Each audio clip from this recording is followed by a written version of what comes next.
Iniciamos hoje a nossa primeira aula sobre esse assunto que, assim que ouvimos, parece um tanto quanto complexo, mas na verdade é bem importante para entendermos melhor a influência que a nossa cultura tem sobre o povo de Deus. A mesma influência que o povo de Deus lá no Velho Testamento já sofria da cultura. Então, quando começamos a falar sobre isso, temos que partir de cultura. O que é a cultura? A cultura é o quê? É um conjunto de costumes, normas, crenças, valores que criam padrões em nossa sociedade e nos até forçam a agir de determinadas formas. Então, entendendo o que é cultura, nós temos que entender que todos nós estamos debaixo dessa cultura, seja numa cidade, num país, numa região, em diferentes tempos e épocas do mundo, todo mundo sempre esteve debaixo de uma cultura. Da mesma forma que nós temos uma cultura ao nosso redor moderna, que molda os nossos pensamentos, os personagens Daniel, Abraão, Moisés, lá atrás no Velho Testamento, também tinham esse forte peso cultural em cima deles. E como que isso muda a Bíblia de alguma forma? Isso adiciona alguma coisa ao conteúdo bíblico, aos aprendizados? Sim, adiciona. Então a nossa aula é sobre isso. Nós vamos estudar um pouco sobre essas civilizações antigas, a sua cultura, e todas elas no Velho Testamento, e como que isso influenciou aquele povo mais antigo. Então, vamos começar pelas primeiras e mais antigas civilizações. Normalmente à nossa cabeça vem o quê? Vem o povo egípcio, vem o povo persa, o povo chinês. Nós temos aqui já na região das Américas, os maias, incas, astecas, mas nós vamos nos ater à região bíblica, que basicamente ali é a região da Mesopotâmia, antiga Mesopotâmia, que vem o povo da Acádia, o povo assírio, o povo babilônico, e o mais importante para a gente hoje, que é o povo sumério, ali na região onde temos hoje o Iraque, a Turquia e a Síria. Então vamos entender por que é tão importante aprender um pouco sobre esse povo sumério. Esse povo sumério é a primeira civilização do mundo. Então, quando você pega lá o período pré-diluviano, antes do dilúvio, existia já uma sociedade não tão organizada, e sabemos que eles deixaram desenhos em cavernas, nós temos algumas provas, nós vimos vários vídeos históricos sobre isso, e aí vem Noé, vem a história de Noé, vem o dilúvio, e a sociedade sofre um recomeço, um reset ali nesse momento. A partir de Noé, o que nós temos na Bíblia? A Torre de Babel, após o dilúvio, e depois já entramos na história de Abraão. Esse povo sumério do qual eu falo é esse período. Se você pega a literatura suméria, e aí você pensa, nossa, literatura naquela época? Sim, aquela escrita cuneiforme, ou seja, aqueles desenhos na pedra, em tábuas de pedra que eles colocavam, se chama escrita cuneiforme. Eles tinham uma organização linguística muito avançada para aquela época. Então eles têm literatura, eles têm contos, eles têm romances muito antigos. Nós temos acesso a esses romances e contos em parte, porque parte deles se perderam com o desgaste do tempo, principalmente por serem colocados em pedra. Mas nós temos alguns romances importantes. Quando você pega o conto de criação sumério, ele se assemelha muito à criação bíblica. Quando você pega as epopeias de Gilgamesh, que são as histórias fantásticas de um rei da Suméria, ele vai contar sobre o dilúvio.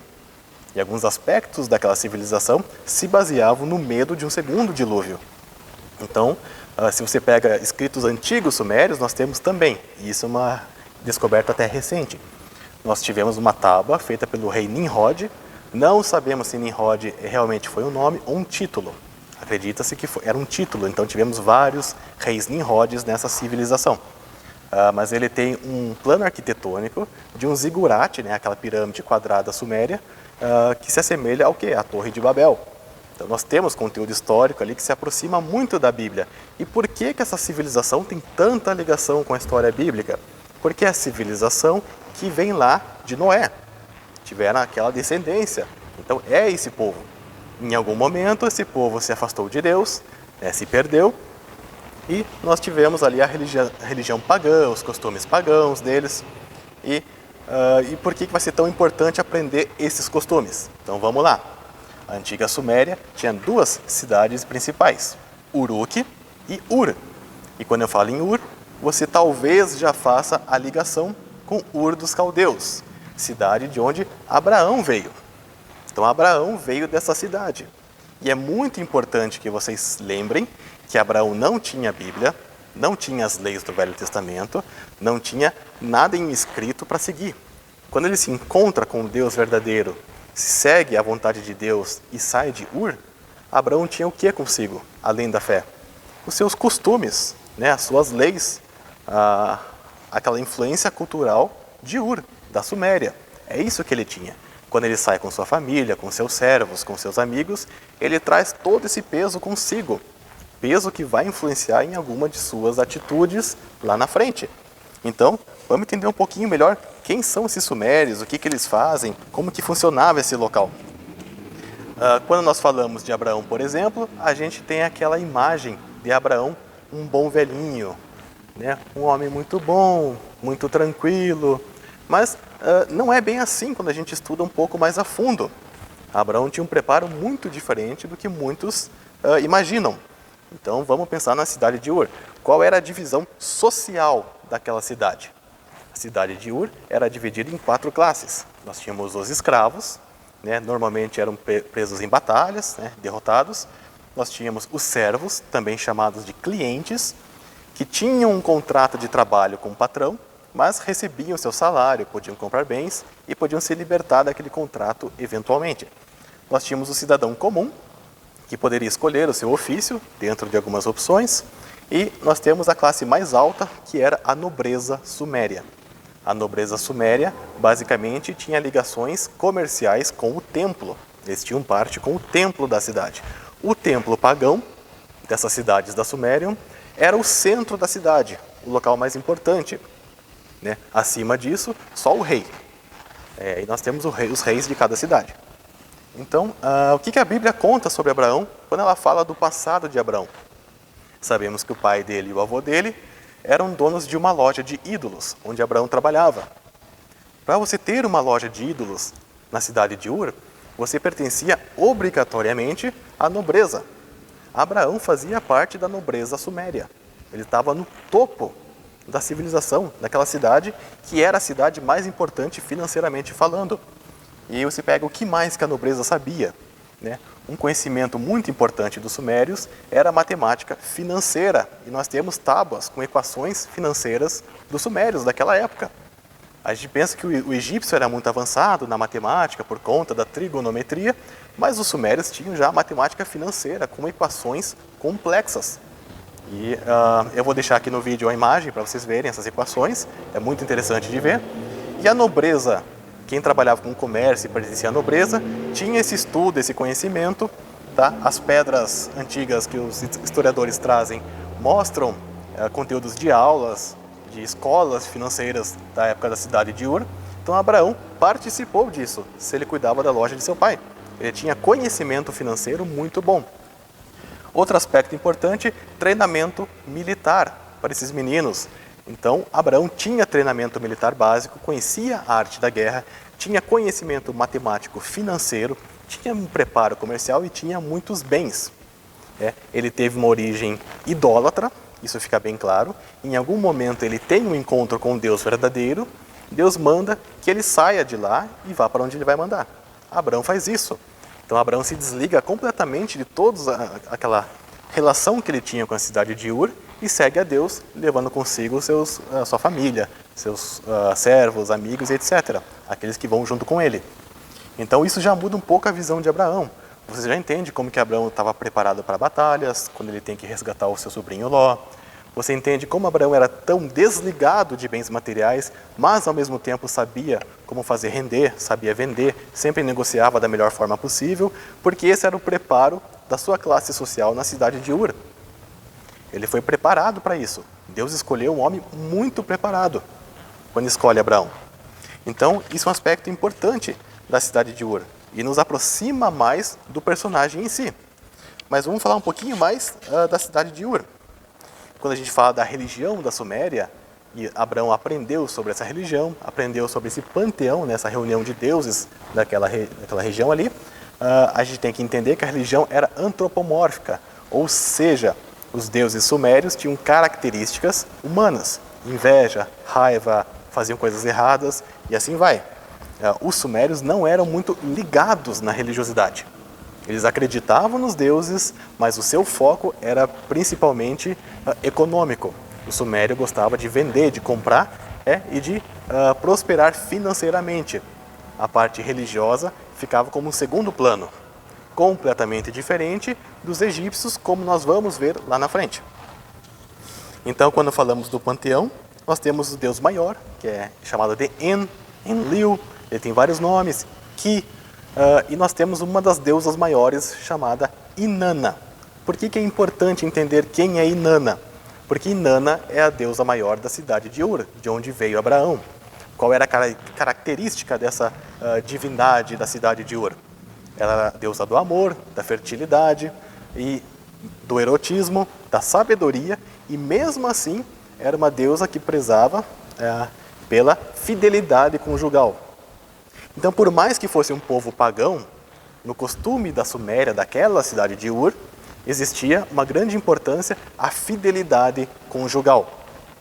E aí você pode achar um pouco estranho. Nossa, se Abraão aprendeu tanto sobre fidelidade, como que lá na frente, quando Sara chama ele para dormir com Agar, para ajudar na promessa e ter o filho, vocês conhecem a história de Abraão e Sara, como que ele aceitou aquilo tão fácil? E você vai entender agora o porquê disso aqui. E isso está inserido nessa cultura. As leis da época, lá na cidade de Ur, seguiam o código de Ur-Nammu. Que código era esse? Era um código de leis e de conduta moral muito mais antigo que o código de Hammurabi, que muitos conhecem.